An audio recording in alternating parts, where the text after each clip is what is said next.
पुणे महानगरपालिकेच्या निवडणुका अद्याप घोषित झालेल्या नाहीत, पण सर्व राजकीय पक्षांकडून आता तयारीला सुरुवात झालेली आहे.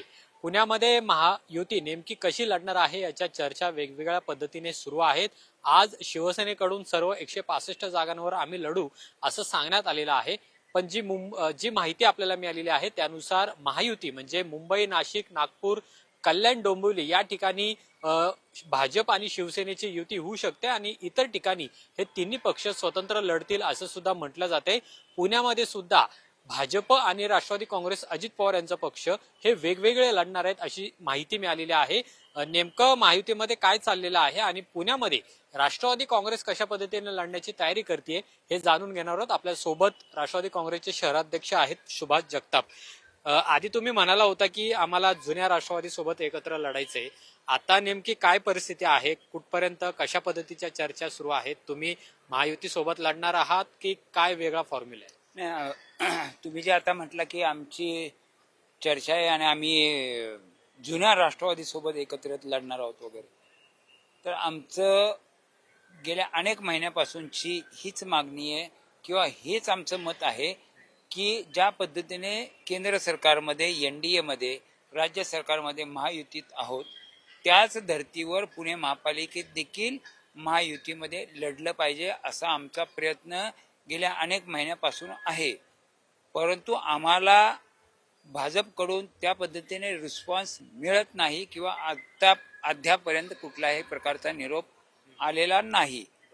त्यामुळे जर तुम्ही आम्हाला घेतच नसाल तर शेवटी आम्हाला विचार करावा लागेल काहीतरी. त्यानुसार आता आमची सेपरेट लढण्याची तयारी आहे. पण भाजपचे नेते जे आहेत बावनकुळे साहेब, त्यांचं स्टेटमेंट आहे की स्थानिक स्वराज्य संस्थेच्या निवडणुका ह्या महायुतीमध्ये लढणार.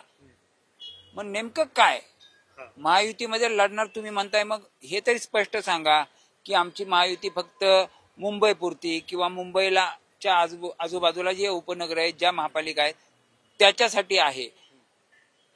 ठीक आहे, आम्ही मान्य करतोय कदाचित आमच्यापेक्षा शिंदे गट जो आहे, शिवसेना शिंदे गट, त्यांची ताकद मुंबईच्या आजूबाजूला जास्त आहे.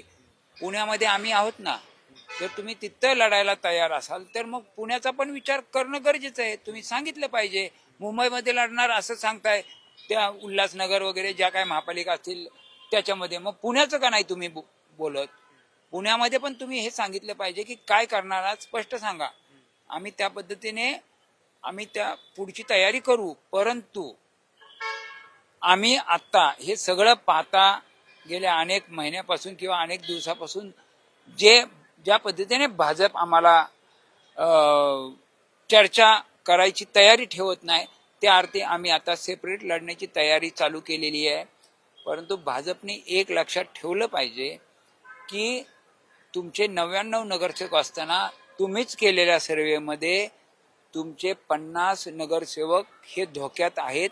हा तुमचाच सर्वे तुम्ही सांगितलाय आणि तो वर्तमानपत्रामध्ये छापून आलेला आहे. अशी परिस्थिती असताना मला वाटतं की भाजप थोडंसं फारच हवेत जातंय आणि ते बाकी कोणाला विचारायला तयार नाही, अशी एकूण परिस्थिती दिसतीये. आता भाजपकडून सातत्याने म्हटलं जाते की कॅमेऱ्यासमोर म्हणजे माध्यमांसमोर की आम्ही महायुती म्हणूनच लढणार, महायुतीचा धर्म आम्ही पाळणार, हे सातत्याने पुणे शहराचे अध्यक्ष सांगतायत. पण दुसरीकडे असंही म्हणतात की आम्ही 125 जागा निवडून आणणार एकट्या भाजपच्या. हे कसं जुळणार आहे? मग तुम्हाला त्या 165 पैकी जर 125 जागा भाजप लढणार असेल, जिंकून येणार असेल, तर मग तुमच्या वाट्याला काय राहते? एक आहे की मागच्या वेळी 162 नगरसेवक होते, त्यामध्ये 42 नगरसेवक हे आमचे निवडून आले होते. 99 नगरसेवक भाजपचे होते. शिवसेनेचे 10 नगरसेवक होते. आता शिवसेनेत 10 झाल्यानंतर त्यांच्यातले 9 नगरसेवक शिंदे गटाकडे आलेले आहेत.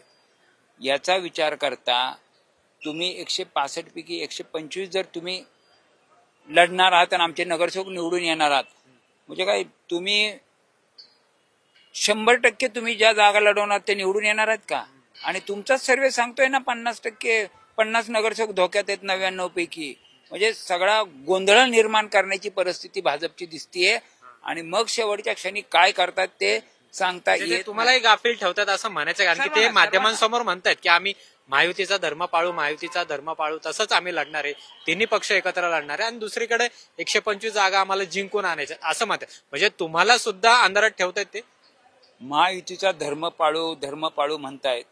त्यांनी आठवावं ना, गेल्या 2-4 महिन्यापूर्वी आम्ही काय करत होतो, आम्ही काय बोलत होतो आणि तुम्ही काय केलंय, कितपत महायुतीचा धर्म पाळलाय, हे मागच्या गेल्या 3-4 महिन्यापासून जे पाहतोय त्याच्यावरून आमच्या लक्षात येतंय. त्यामुळे महायुतीत लढायची त्यांची 100% इच्छा नाही, हे त्यांच्या एकूण वागण्यावरून दिसते गेल्या 4-5 महिन्याच्या. दुसरीकडे शिवसेना पण म्हणते आम्ही 165 जागांवर लढणार आहे. तुम्हाला वाटतं तेवढे शिवसैनिक किंवा पदाधिकारी इच्छुक उमेदवार त्यांच्याकडे असावेत? एक आहे की शिवसेनेचे फक्त एकच नगरसेवक शिंदे गटांकडे होते, भानगिरे. त्याच्यानंतर त्यांच्याकडे अजून एक 2-3 नगरसेवक जॉईन झालेले आहेत, बाबर असतील किंवा धंगेकर असतील. आता त्यांच्याकडे फार झाले 4 नगरसेवक असताना 165 जागेवर कसे लढणार, मोठा प्रश्न आहे. म्हणजे काय कळत नाही नेमकं काय त्यांना सांगायचं आणि काय करणार आहेत ते. काय जादूची कांडी फिरवणार आहेत का काय कळत नाही. दुसरीकडे तुम्ही मागाशी म्हणला की तुमची स्वतंत्र लढायची तयारी म्हणजे, पण ती कशी? एकटा राष्ट्रवादी काँग्रेस पक्ष या निवडणुकीमध्ये एकटा लढणार आहे का जुन्या राष्ट्रवादीला सोबत घेण्याची अजूनही तुमची तयारी आहे? आणखी तिकडनं असं सांगण्यात येते की आपण महाविकास आघाडी सोबतच लढायचंय म्हणून. राष्ट्रवादीकडून सांगितलं जात असेल की आम्ही महाविकास आघाडीकडूनच लढवू, परंतु राष्ट्रवादीतल्याच पवार साहेबांच्या काय स्थानिक नेते मंडळींचं मत आहे की आपण राष्ट्रवादी काँग्रेस अजितदादा गटाबरोबर एकत्रित लढलं पाहिजे, असं त्यांचेच काही नेते मंडळी आग्रही आहेत आणि ते पवार साहेबांकडे आग्रह करतात की आपण एकत्र लढलं पाहिजे. आता त्यांच्याकडून काय होतंय त्याच्यावर आम्ही तुम्ही पण आग्रही असणार आहे का दोन्ही राष्ट्रवादींनी एकत्र लढावं एकट्या लढण्यापेक्षा? बरोबर आहे. आमच्याकडे आता 32 नगरसेवक आहेत, त्यांच्याकडे 11 आहेत. त्याच्यामुळे ते काय म्हणतायत, ते काय प्रस्ताव देत आहेत त्याच्यावर आम्ही ठरवू. काय वाट बघताय अजून त्यांच्या प्रस्तावाची? आम्ही वाट पाहतोय त्यांच्या प्रस्तावाची, त्यांचं काय मत आहे त्याच्यावर. ते सोबत आले नाही तर मग पुढे काय प्लॅन बी काय आहे तुमचा? नाही, ते सोबत नाही आले तर आम्ही सेपरेट लढणारच आहोत. आहे तेवढी ताकद राष्ट्रवादी काँग्रेस पक्षाची? हे बघा, आमची ताकद राष्ट्रवादीची 100% आहे आणि पुणेकरांना किंवा पिंपरी चिंचवडकरांना पूर्ण कल्पना आहे की पुणे शहराचा आणि पिंपरी चिंचवडचा जो विकास झालेला आहे तो अजितदादांचं नेतृत्व असताना झालेला आहे. या दोन्ही महापालिकेमध्ये म्हणजे पुणे महापालिकेमध्ये बहुमत नव्हतं तरी देखील सर्वात जास्त नगरसेवक म्हणून ज्या पद्धतीने काम राष्ट्रवादी काँग्रेसने केलेलं आहे त्याचा विचार करता पुणेकर 100% राष्ट्रवादीच्या पाठीशी खंबीरपणे उभे राहतील. शेवटचा एक प्रश्न, असंही म्हटलं जाते की पुणे महानगरपालिका, पिंपरी चिंचवड महानगरपालिका इथं राष्ट्रवादी काँग्रेसला बाजूला ठेवायचं आणि शिवसेना आणि भाजपने एकत्रित लढायचं, असा एक प्लॅन महायुतीमध्ये सुरू असलेला पाहायला मिळतोय. म्हणजे तुम्हाला बाजूला सारायचं.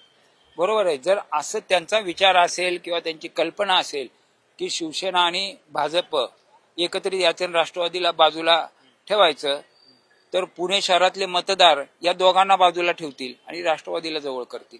तुम्ही गाफील राहणार नाही आता? गाफील नाही, आमची तयारी सुरू झालेली आहे.